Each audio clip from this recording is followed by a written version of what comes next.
이게 그 뭐였지? 그 뭐 자기 선배랑 뭐 만나야 된다고 했나? 그 사건이었을 겁니다. 자신의 선배와 성관계를 해야 된다는 취지로 해가지고, 네, 이거 처음에 읽어보고 이거 뭔 소린가 했어요. 처음에 이해가 안 돼가지고 자기의 선배와 성관계를 해야 된다는 취지로 뭐 이렇게 피해자를 막 이렇게 한 다음에 자기가 그 선배인 것처럼 나와가지고 그 성관계를 했던 사안이었죠. 14세에 불과한 14살이면은 중1인가요? 중1이야 뭐야?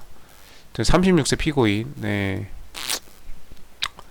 정말 정성이 갸륵합니다. 이런 시간에 공부를 해서 성공했으면, 네. 36세. 예, 정성도 가득합니다. 이런 시간에 그냥 공부를 해서 그냥 성공하면, 네, 되지 않나 싶은데. 이미 성공한 사람일 수도 있겠네요. 이 36세 피고인이 꼭 뭐 그 사회적으로 성공하지 못한 몇 번번한 직업도 하나 없는 뭐 백수다 이런지는 않을 수 있죠. 뭐 의사일 수도 있죠. 네. 뭐 이 사안에서는 아니었겠지만, 네. 그냥 직업 멀쩡한 사람들도, 네, 뻘짓거리 하고 다니는 사람들 많으니까. 그쵸. 아무튼 그랬던 사안이었고 되게 많이 나오죠 이거. 네. 그다음 3번 공중 밀집 장소 추행. 미수 공중 밀집 장소 추행 2020년도 판례고. 대중교통수단 공연 집회 장소. 공연 집회 장소? 그럴 수 있겠네요. 그 뭐죠? 워터밤? 한 번도 안 가봤는데 하여튼 워터밤 뭐 이런 거 생각나네요. 벌금에 처하도록 하고 있다. 입법 취지는 이렇게 해가지고 뭐 이렇게 되어 있으니까 저항이나 회피가 어려운 상황이다. 예를 들면 뭐 워터밤 그 후끈후끈한 열기 현장에서, 네, 뭐 막 방방 뛰고 막 스탠딩 많이 하지 않나요? 보통 서가지고 막 방방 뛰면서 워터밤이니까 막 물 뿌리고 그러죠. 그 가수들도 막 몸에 물이 다 젖은 상태에서 막 이렇게 몸에 짝 달라붙어가지고, 네.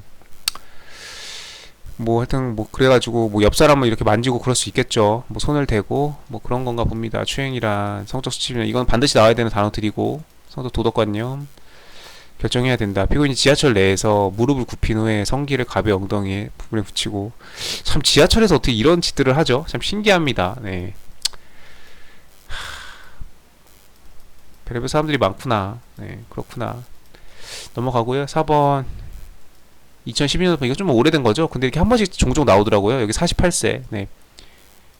이게 굳이 이 옆에다가 이렇게 나이까지 이렇게 적어서 기소된 사안에서 성별 연령, 예, 그쵸? 17세 소녀가 아니다 이거죠. 쉽게 말해서 갑의 성별 연령, 예, 판례에 이렇게 나와 있는 거 보면은 여기서 숨은 뜻을 유추해낼 수가 있죠. 행위에 일이 되는 경위, 갑에 대하여 어떠한 신체 접촉도 없었던 점. 약간 그 말하고 나서 보니까 뭐 판례도 지금 이렇게 하고 있지만 이런 연령을 고려한다는 게 어떻게 보면은 이게 성인지 감수성에 떨어질 수도 있다고 봅니다. 예를 들면 17세 소녀에게 바지를 벗어서 성기를 보여주면 그거 자체로 17세 소녀에게는 굉장히 큰 충격이 될 수 있고, 예를 들면 뭐 나이가 48세도 있고 뭐 이게 50세 60세일 수도 있죠. 예를 들면 나이가 많은 여성에게는 어떤 그런 충격이 덜할 수밖에 없다. 뭐 나이가 많은 여성은 당연히 결혼도 했을 가능성이 높고 그 나이 먹도록 성경험이 있을 수도 있고, 그렇기 때문에 그런 것들을 고려하겠다라는 이게 뉘앙스라면은 이게 지금 현대 어떤 관점에서는 그런 나이로 이 여성분이 나이를 얼마를 먹었든 48세든 나이가 70세든 얼마든지 17세 소녀와 마찬가지로 충격을 먹을 수 있다.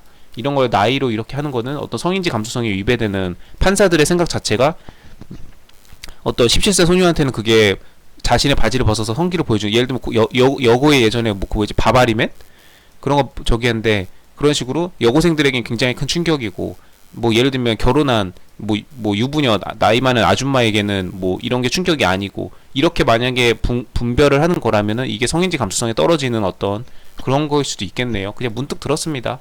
네, 여기 갑의 성별 연령이 뭐 정확히 무슨 의미인지는, 뭐 어떻게 이게 재판에 작용을 했는지 심리에 작용을 했는지는 뭐 제가 모르니까 제가 판단한 것도 아니고, 근데 그럴 수도 있겠다.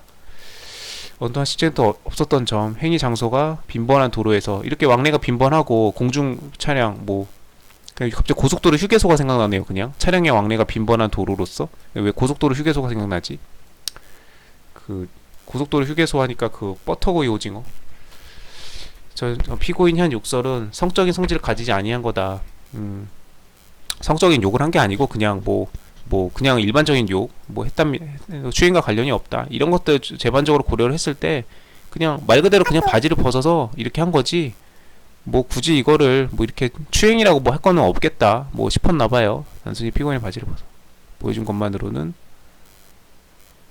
없는데도 이와 달리 유죄를 인정한 강제추행의 법리 오해의 위법이 있다. 이거는 그냥 강제추행으로 볼 사안은 아니다라고 넘어갔던 사안입니다.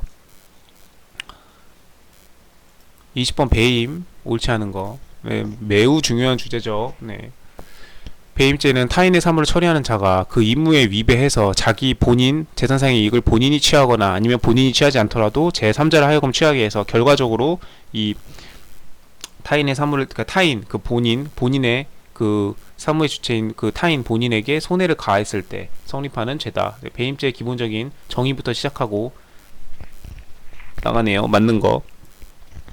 이번 타인의 사물을 처리하는 자라고 하려면 타인의 재산 관리에 관한 사무의 전부 또는 일부를 대행하는 경우와 같이 당사자의 관계의 전형적 본질적 내용이 저기 침해되어야 하고 단순히 이익 대립 관계를 넘어서서 그러니까 단순히 그 안에서 이렇게 하는 거는 그 죄가 성립하지 않는다. 이 이익 대립 관계를 넘어서야 된다. 네, 넘어서 한다. 맞는 거고 기본적인 내용들이죠. 그 다음에 이익 대립관계에 있는 통상의 계약관계에서 채무자의 성실한 급부 이행에 의해 채권의 실현이라는 이익을 얻게 되는 관계에 있다거나 상대방을 보호하거나 배려할 부수적인 의무가 있는 정도로만은 배임죄가 성립하지 않는다라고 했죠. 부정하는 추세라고 했습니다. 2020년대에 들어서 대법원 전원합의체가 횡령 배임을 부정하는 쪽으로 판례가 우수수 쏟아지고 했죠. 명의신탁, 채권양도 등등등등 동산에 대해서 동산양도담보 마찬가지. 채무자를 타인의 사물을 처리한 지위에 있다고 할 수 없다. 이거는 자기 사무에 불과하다. 너무너무 중요한 판례 지금 했죠. 네. 이런 것들은 우선순위로 공부를 해야 되는 판례입니다. 2차에서 배임죄가 나왔는데 이런 내용들을 못 적었다? 이거는 뭐 말이 필요 없는 거죠. 가장 중요한 강론부터 공부해야 되고 강론 중에서도 가장 중요한 재산죄, 횡령, 배임, 사기, 절도, 강도 이 5가지 죄부터 공부를 해야 됩니다. 네. 2차 생들은 말이죠. 네. 객관식 공부도 강론부터 공부하는 게 좋고, 네. 눈에 확확 들어오니까 강제추행 몸 만지는 거 눈에 확확 들어오죠. 네. 모욕 상대방에게 사회적 가치를 평가들이 너 애미애비도 없냐 이런 거 있죠. 그런 모욕 이런 것들은 그냥 현실과 너무 직결된 거라서 직관적으로 어떤 이해가 되는 것들이죠. 그래서 이런 거 강론 먼저 공부를 하고 그 중에서도 중요한 배임 공부해야 된다는 거 할 수 있다. 이게 다 일반론이고 여기는 이제 주식회사를 운영하는 피고인이 이제 그 개별 사례 내용이네요. 동산 담보 목적으로 제공한 거 이랬을 때 이제 은행에다가 대출 받으면서 담보를 이렇게 했으면은 이런 것들을 잘 보관을 하고 있어야 은행이 나중에 돈이 제대로 그 대출금이 이제 회수가 안 됐을 때 이런 것도 이제 경매에 넘기고 이런 것도 이제 환가를 해가지고 이걸로 이제 충당을 받잖아요. 그럼 이런 것들을 채무자가 잘 이렇게 보관을 하고 있어야 되는 거 아니냐. 근데 그걸 보관을 안 하고 제3자에게다 홀라하게 팔아먹었어?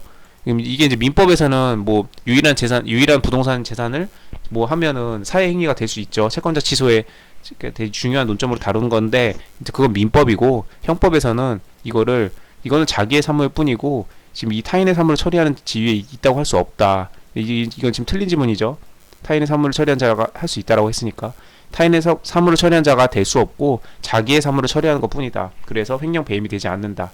라는 거죠. 맞는 내용이고. 2022년 12월 22일 판례, 전원 합의체 판례입니다. 네, 이걸 필두로 해서 2020년도 후반에 횡령 배임을 부정하는 판례들이 우수수 쏟아졌고 이미 기출되고 있죠. 타인의 삶을 처리한 지위에 있어야 된다. 통상의 이익대립 관계를 넘어서서 이렇게 해야 된다. 배임죄가 나오면 그냥 줄줄줄 써야 되는 내용들입니다. 답안지에다가. 통상의 계약관계에서 부수적인 의무가 있다는 것만으로는 타인의 사물을 처리한 지위에 할 수 없다. 이건 자기의 사무일 뿐이다. 채권자의 사물을 맡아 처리한 것을 볼 수 없다. 네, 은행에 나중에 그 환가의 목적물이긴 한데 이거를 어쨌든 맡아서 처리하는 것으로 볼 수 없다. 그냥 이거를 그냥 내가 처리하는 것 뿐이다. 이렇게 양도담보로 제공한 경우도 마찬가지다. 네. 금전채무의 이행은 어디까지나 채무자가 자신의 급부를 다하기 위해서 그냥 본인의 일을 위해서 본인이 알아서 하는 거고 그거를 양도담보로 제공된 목적물이라고 해가지고 이거를 타인의 사물을 맡다가 여기서 채권자는 은행을 말하는 거죠. 돈 빌려준 그런 차물을 처리한 자에 해당하는 지위에 있지 않다. 그래서 횡령 배임이 성립할 수가 없다는 겁니다. 종대계약으로 원리부터 소멸하게 된다. 그래서